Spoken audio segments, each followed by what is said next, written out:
오늘은 나눔이라는 주제와 관련하여 설교를 시작하기 전에 먼저 시 한 편을 읽어드리겠습니다. 황춘연님의 시 밥에 하늘이 있네입니다. 밥에 밥을 더하면 탈, 밥에 밥을 곱하면 죄, 밥에서 사랑을 빼면 죽음, 밥에 사랑을 더하면 참 생명, 밥에 사랑을 곱하고 밥으로 사랑을 나누면 천국이 열리지요. 밥에서 밥을 떼어내 빼보세요. 나눔의 천국이 시작됩니다. 네. 물고기는 기독교의 대표적 상징 중 하나입니다. 실제로 물고기는 기독교와 관련성이 매우 커요. 주님의 제자 절반이 물고기를 잡던 어부 출신이고, 성전세를 바칠 때도 낚시를 던져 잡힌 물고기의 입에서 한 세개를 꺼내서 성전세를 내도록 하셨습니다. 베드로를 처음 부르실 때도 그물이 찢어질 정도로 물고기가 많이 잡히게 하셨고, 또 주님을 부인하며 배반했던 베드로를 다시 사도로 세우실 때도 물고기를 가득 잡게 하셔서 처음 부르실 때의 소명을 기억하게 만드셨습니다. 또 오병이어의 기적에도 물고기 2마리가 들어있죠. 그렇다고 해서 처음부터 물고기가 기독교의 상징이 된 건 아닙니다. 기독교의 가장 대표적인 상징은 단연 십자가입니다. 그리고 성령의 임재를 뜻하는 비둘기도 있죠. 그런데 물고기가 기독교의 상징 중 하나가 된 건 초기 기독교 시절 박해가 심해지면서입니다. 로마 제국하에서 박해를 당하던 성도들은 당시 물고기를 뜻하는 헬라어 단어 익투스를 기독교의 신앙고백 상징으로 만들게 됩니다.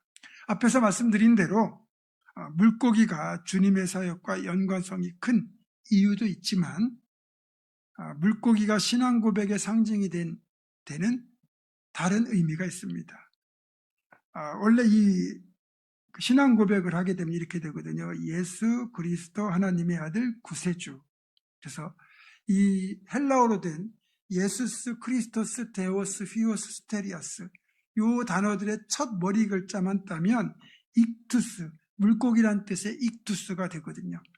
그래서 기독교에 대한 박해가 극에 달했을 때, 지금 우리가 예를 들어서 예배를 드리려고 모이는데 낯선 사람이 오잖아요. 근데 이 사람이 성도인지 아니면 위장 잠입을 해서 자기들을 잡아가려고 하는 그런 사람인지를 알 수가 없잖아요. 그럴 때 사람들이 만나면 발바닥으로 땅에다가 그렇게 이런 모양으로 물고기 모양을 그렸습니다. 그러면 그걸 보고 이 사람도 기독교인이구나 이렇게 생각을 하게 된 거죠.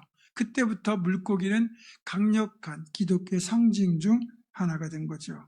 그래서 오늘 나눔이란 주제와 관련해서 이 물고기가 관련되어 있는 이 오병이어 기적이 어떻게 일어났는가를 먼저 보도록 하겠습니다. 예수님께서 행하시는 이제 기적들, 공생애를 시작하시면서 병을 고치시고 물로 포도주를 만드시고 이런 다양한 기적에 대한 소문이 퍼지면서 사람들이 예수님을 찾아 나오기 시작했습니다. 그러다가 하루는 예수님이 갈릴리 건너편 벳세다에 계신다는 사실이 알려지면서 사람들이 벳세다 들판으로 몰려들기 시작했습니다. 그렇게 몰려든 사람의 숫자가 무려 성인 남성만 5,000명, 여자와 어린아이까지 합하면 적어도 2만 명에서 많게는 3만 명에 이르는 엄청나게 많은 사람이 모여들었습니다. 당시 예루살렘의 인구가 2만 명 정도밖에 되지 않았다고 하니까 정말 많은 사람들이 예수님을 찾아 나왔다고 볼 수 있죠. 문제는 점심때가 한참 지나서 이제 오후가 되어서 집에 돌아갈 때가 되었는데, 먼 지역에서 온 사람들이 많다 보니까 돌아가는 길에 배가 고파서 기진할 수 있다는 것이었고, 예수님께서도 이 점을 염려하셔서 제자들에게 너희가 먹을 것을 구해 주어라 라고 말씀을 하셨던 거예요.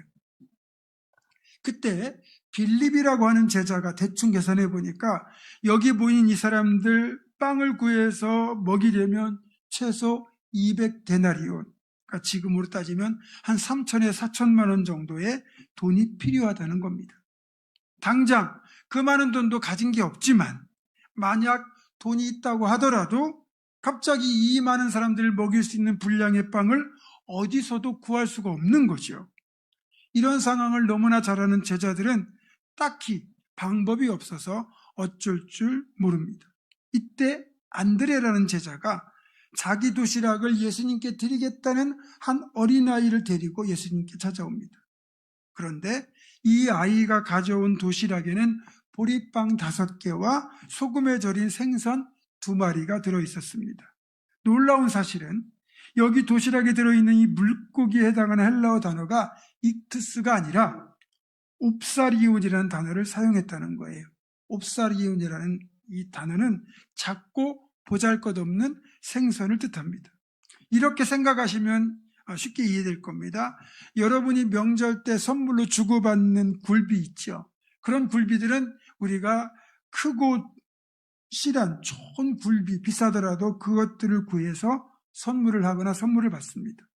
그래서 맛이 좋고 비싸기도 합니다. 그러나 우리가 대형 마트에 가면 그 냉동 코너에 저렴하게 판매하는 그 굴비 있잖아요. 크기도 작고 따라서 먹을 것도 별로 없습니다. 쉽게 말해서 익투스는 선물용 큰 굴비, 옵사리오는 저렴하게 판매하는 작은 사이즈, 이렇게 생각하시면 될 것 같아요.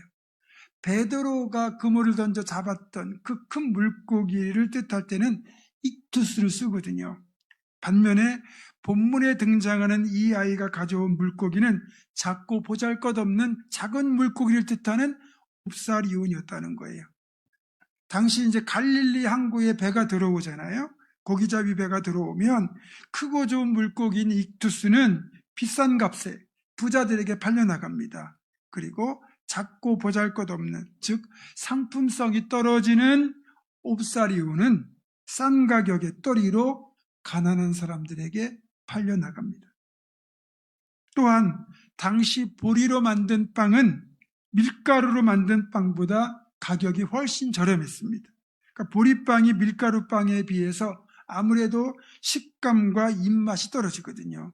지금 우리는 건강식으로 보리를 즐겨 먹지만 솔직히 예전에는 쌀밥 배불리 먹어보는 게 소원일 때도 있었잖아요. 예수님 당시에도 밀가루빵이 보리빵보다 훨씬 더 좋은 음식이었습니다. 그러니까 아이가 가져온 도시락에 보리빵 5개 또 옵사리온 2마리가 들어있다고 한다면 이 아이는 가난한 집의 아이가 분명합니다. 아마도 아이가 예수님 말씀을 들으러 가고 싶다고 하니까 엄마가 도시락으로 보리빵 5개하고 소금에 절인 작은 물고기, 생선, 옵사리온 2마리를 싸준 거죠. 부자들의 화려한 도시락에 비하면 보잘것없는 도시락이겠지만 그래도 가난한 집에서 온 이 아이에게는 정말로 소중한 도시락입니다. 하루에 한 끼 먹기도 힘든 시절에 그런 도시락은 정말 소중한 거죠. 그러니까 이 아이가 도시락을 주님께 드렸다는 건 자기의 전 재산을 바친 것과 마찬가지입니다. 그렇게 한 어린아이가 드렸던 이 보리빵 5개와 2개의 옵사리온으로 이루어진 오병이어 도시락. 어린아이가 그것을 움켜쥐지 않고 나누었을 때 5,000명이 배부르게 먹고도 12광줄이나 남게 거두는 풍성한 역사로 이어졌습니다. 그러니까 영적인 눈으로 보면 이 아이는 보리빵을 드렸지만 그것이 밀가루빵이 된 것이고 아이는 옵사리온을 드렸지만 주님은 익투스로 받아주신 겁니다. 다시 말하면 아이는 작은 붕어빵 정도밖에 안 드렸는데 주님은 그걸 귀한 헌신으로 받아주셔서 그 헌신을 고래처럼 크게 만드신 거예요. 이 어린아이의 나눔은 주님께서 말씀하신 미랄의 비유와도 연결됩니다. 요한복음 12장 24절입니다. 내가 진실로 진실로 너에게 이르노니 한 알의 밀이 땅에 떨어져 죽지 아니하면 한 알 그대로 있고 죽으면 많은 열매를 맺느니라. 아멘. 이것이 하나님 나라에서 일어나는 놀라운 역사입니다. 물론 세상의 관점에서 보면 내 것을 덜어서 나누면 그만큼 내 몫이 줄어들고 결국 사라지고 소멸됩니다.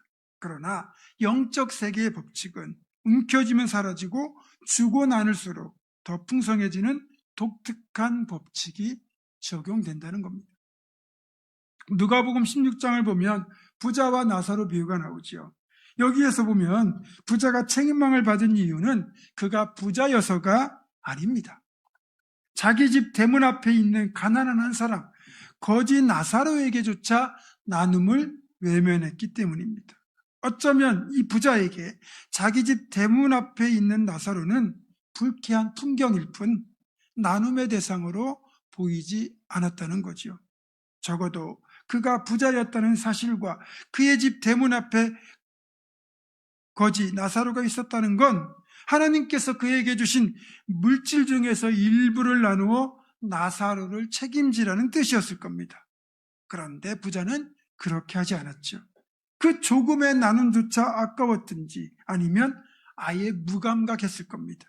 그런 태도가 땅에서는 조금의 풍요를 더 부자에게 가져다 주었는지는 몰라도 땅의 것과 비교할 수 없는 하늘의 축복을 상실하는 결과로 이어진 겁니다.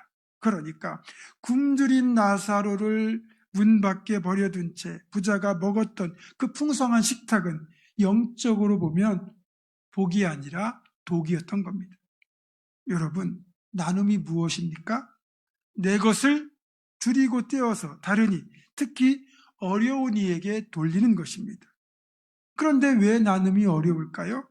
내 것을 줄여서 내 것을 떼어서 줘야 한다고 생각하니까 어려운 겁니다. 따라서 내 몫이라고 여기지 않고 다른 이의 몫이라고 여길 때만 나눔이 쉬워집니다. 11조도 그렇습니다. 11조가 어려운 이유는 내 것을 떼어서 드린다고 생각하니까 어려운 겁니다. 처음부터 적어도 내 소득의 10분의 1은 하나님의 것이라고 여길 때 11조가 아깝지 않고 기쁨으로 드릴 수 있는 겁니다. 마인드가 바뀌지 않으면 드려도 아깝고 또 아까워서 못 드리는 겁니다. 그래서 이 나눔이라는 행위는 인간의 본성인 탐욕을 거스르는 행위가 되는 것이고 그만큼 적극적으로 결단하고 행동해야만 하는 행위입니다. 그래서 이것이 하나님 보시기에 정말로 귀한 것이 되는 거지요. 제가 잠깐 앞에서도 언급했지만 나눔은 하늘의 법칙으로 보면 버리는 행위가 아니라 하늘의 상급을 쌓는 행위가 됩니다. 잠언 19장 17절은 분명히 말씀해요. 가난한 자를 불쌍히 여기는 것은, 즉 나누는 것은 여호와께 구워드리는 것이니 그의 선행을 그에게 갚아주시리라. 아멘. 우리가 가난한 자를 불쌍히 여겨서 나누는 것은 하나님께 구워드리는 거래요. 하나님께 구워드리면 몇십 배, 몇백 배, 몇천 배, 몇만 배가 되어 나에게 돌아오거든요. 성경을 보면 이런 일을 행한 교회가 나옵니다. 바로 마케도니아 지역에 있는 교회들인데 이들은 가난 속에서도 풍성한 나눔을 행했습니다. 로마서 15장 25절입니다. 그러나 이제는 내가 성도를 섬기는 일로 예루살렘에 가노니 이는 마게도냐와 아가야 사람들이 예루살렘 성도 중 가난한 자들을 위하여 기쁘게 얼마를 연부하였습니다.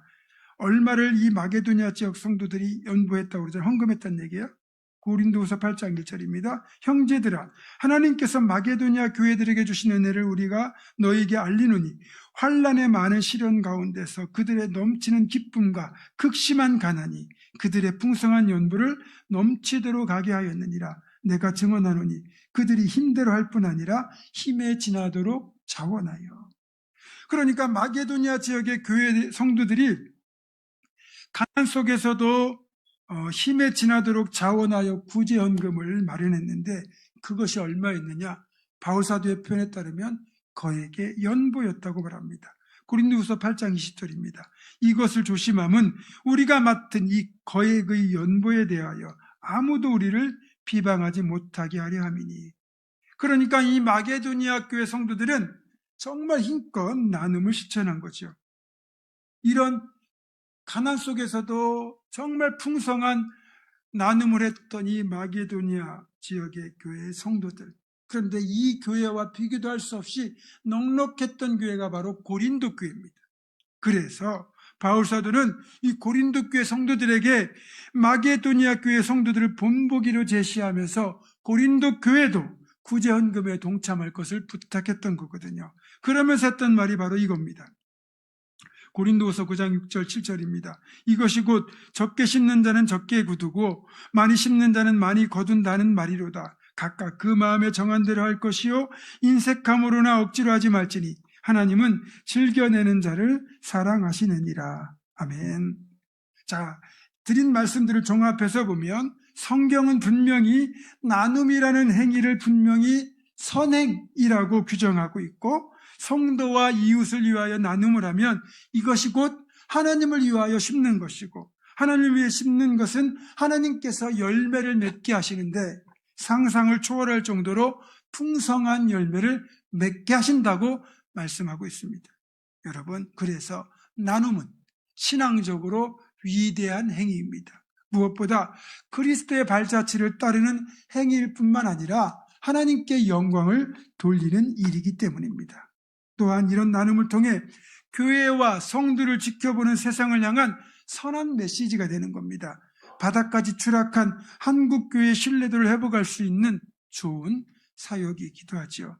무엇보다 이 사랑의 나눔이 시작되는 그곳에 하나님이 계십니다. 사랑의 나눔을 하는 이들과 하나님이 함께 하십니다.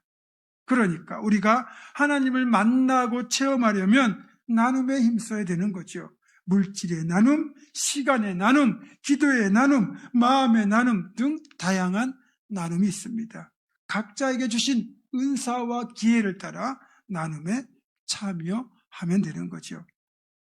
어떤 권사님은 본인이 섬기던 교회에서 어떤 비전이 세워지고 그에 따라 헌금을 해야 할 때마다 하나님께서 이런 마음의 부담을 주셨다는 거예요. 그 비전과 사역에 필요한 재정의 10분의 1은 우리 가정이 맡아야겠다. 이 권사님의 가정은 비교적 넉넉한 편이었지만 그래도 10분의 1을 감당할 정도로 부유한 가정은 아니었다고 해요. 그런데도 하나님께서 일이 있을 때마다 늘 그런 마음을 주셔서 그 권사님은 순종하는 마음으로 그렇게 동일한 자세로 임하셨다고 하지요. 정말 하나님이 기뻐하실 수밖에 없는 나눔이자 헌신입니다. 또 다른 자매님의 경우 경제적인 여유가 없어서 교회 공동체가 하는 여러 사역들을 물질적으로도 돕고 싶었지만 그럴 수 없어서 늘 마음이 힘들었습니다. 그러다가 어느 날 하나님께서 자신에게 원하시는 헌신은 경제적인 것이 아니라 교회 사역을 위하여 기도하는 것이다 라는 사실, 너무나 단순한 사실을 깨닫게 해주셨다고 합니다. 그 이후로 이 자매님은 자신에게 경제적인 축복을 특별히 주시진 않았지만 경제적인 여건과 상관없이 자신이 섬길 수 있는 분야이며 은사라고 할 수 있는 중보기도로 사역에 동참하기 시작했습니다. 물질적인 나눔도 귀하지만 이렇게 시간을 들여 중보기도로 돕는 것 역시 정말 귀한 나눔이라고 할 수 있죠. 말씀을 정리합니다. 이제 우리가 주님의 이름으로 섬기는 모든 분야에서 나눔을 적극 실천한다면 그곳에서 오병이어의 기적이 일어날 것입니다. 우리가 시간을 헌신하면 시간의 오병이어의 기적이 나타나고, 사랑을 나누면 사랑의 오병이어 기적이 나타나고, 섬김을 드리면 섬김의 오병이어 기적이 나타나고, 물질을 드리면 물질의 오병이어 기적이 나타나게 될 겁니다. 오병이어 기적은 솔직히 말씀을 통해서도 나타나요. 저 같은 목사 한 사람이 말씀을 잘 준비하여 전하는 설교 한 편이 그 설교를 듣는 이들로 하여금 풍성한 영의 양식을 배부르게 먹고 돌아갈 수 있게 만들잖아요. 물론 잘못 준비하면 모두가 기진하게 되겠지만 설교를 잘 준비해서 나누면 200명이 들으면 200명이 배부르게 먹는 것이고, 1000명이 들으면 1000명이 배부르게 먹는 것이고, 10,000명이 들으면 10,000명이 배불리 먹는 거예요. 그래서 설교는 정말로 영적으로 귀중한 사역이기도 합니다. 이제 어제와 오늘에 걸쳐 우리가 펼치는 사랑 나눔 바자회는 어쩌면 2000년 전 주님이 벳세다 들판에 펼치셨던 오병이어를 나누던 풍성한 나눔의 식탁과도 같습니다. 우리가 드리는 이 나눔의 헌신을 통하여 많은 이들이 주님의 사랑을 경험하고 천국의 기쁨을 누릴 것이기 때문입니다. 또한 우리가 케냐에 선교를 하고 필리핀에 선교를 하는 것도 이런 나눔의 식탁을 땅끝에 또 펼치게 되는 거죠. 하나님은 결코 우리의 작은 헌신, 사랑의 나눔을 무시하지 않습니다. 오히려 이런 작은 헌신과 나눔을 통해 더 큰 일들을 행하십니다. 작은 것을 드린다고 부끄러워하거나 주저하지 마십시오. 하나님을 신뢰하며 내 것을 드리면 오병이어의 큰 역사가 우리의 삶 속에서 일어나게 될 겁니다. 그래서 하나님께서 누군가의 나눔을 필요로 하실 때 그때 주저 말고 주여 내 것이 여기 있사오니 내 것을 받으시고 써 주소서라는 고백과 함께 기쁨으로 나누고 헌신하는 우리가 되기를 주님의 이름으로 축원합니다. 마지막으로 안도현 시인의 연탄 한 장을 읽어드리면서 설교를 맺겠습니다. 연탄처럼 자기를 나누고 희생하여 세상을 따뜻하게 만드는 성도, 그런 교회가 되자는 의미입니다. 연탄 한 장, 안도현. 또 다른 말도 많고 많지만 삶이란 나 아닌 그 누구에게 기꺼이 연탄 한 장 되는 것. 방구들 선득선득해지는 날부터 이듬해 봄까지 조선 팔도 거리에서 제일 아름다운 것은 연탄차가 부릉부릉 힘쓰며 언덕길 오르는 것이라네. 해야 할 일이 무엇인가를 알고 있다는 듯이 연탄은 일단 제 몸에 불이 옮겨 붙었다 하면 하염없이 뜨거워지는 것. 매일 따스한 밥과 국물을 퍼먹으면서도 몰랐네. 온몸으로 사랑하고 나면 한 덩이 재로 쓸쓸하게 남는 게 두려워 여태껏 나는 그 누구에게 연탄 한 장도 되지 못하였네. 생각하면 삶이란 나를 산산이 으깨는 일, 눈 내려 세상이 미끄러운 어느 이른 아침에 나 아닌 그 누가 마음 놓고 걸어갈 그 길을 만들 줄도 몰랐었네. 나는. 기도하겠습니다. 나눔을 기뻐하신 하나님, 우리가 나눔을 하는 일에 기꺼이 드리게 하시고 오늘 진행되는 바자회가 풍성한 천국의 나눔이 되게 하옵소서. 우리 주 예수 그리스도의 이름으로 기도드립니다. 아멘.